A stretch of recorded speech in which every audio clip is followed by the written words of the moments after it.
السلام علیکم ورحمۃ اللہ وبرکاتہ۔ بسم اللہ الرحمن الرحیم۔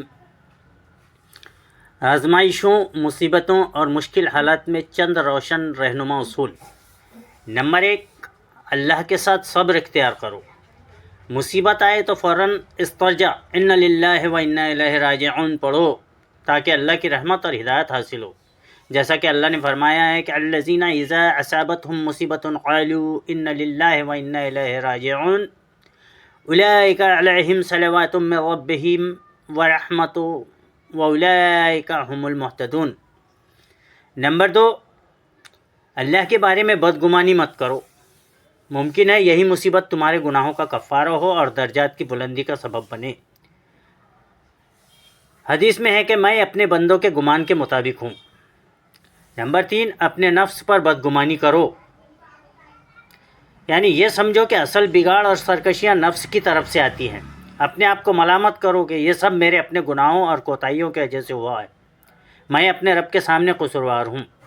نمبر 4، جو کھو گیا اس پر افسوس نہ کرو، جو ملا ہے اس پر مغرور نہ ہو۔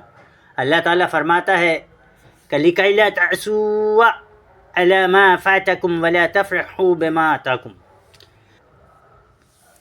نمبر 5، ایمان کی مضبوطی سے پیدا ہونے والی نفسیاتی مضبوطی، یعنی دل میں یہ یقین رکھو کہ اللہ ہی نے دیا تھا، اللہ ہی نے لے لیا، ہر چیز اس کے پاس ایک مقرر مقدار کے ساتھ ہے، اگر وہ چاہے تو مجھے اس سے بہتر عطا کر دے۔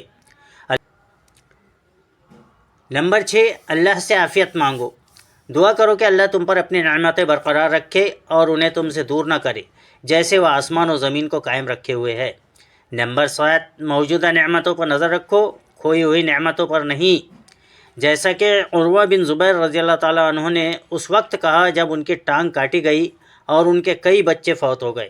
خلیفہ ولید نے ان کی تعزیت کی تو انہوں نے کہا کہ اللہم لک الحمد، میرے پاس 4 اعضاء تھے تو تو نے ایک لے لیا، اگر تو نے ایک لیا ہے تو 3 باقی بھی رکھے، اگر تو نے مجھے آزمائش دی ہے تو کتنی بار تو نے مجھے عافیت بھی دی ہے، پس اے اللہ جو تو نے لیا اس پر بھی شکر ہے اور جو باقی رکھا اس پر بھی شکر ہے۔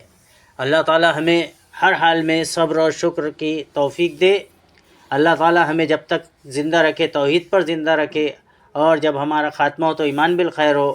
اللہ تعالی ہمیں بعمل زندگی گزارنے کی توفیق عطا فرمائے، آمین یا رب العالمین۔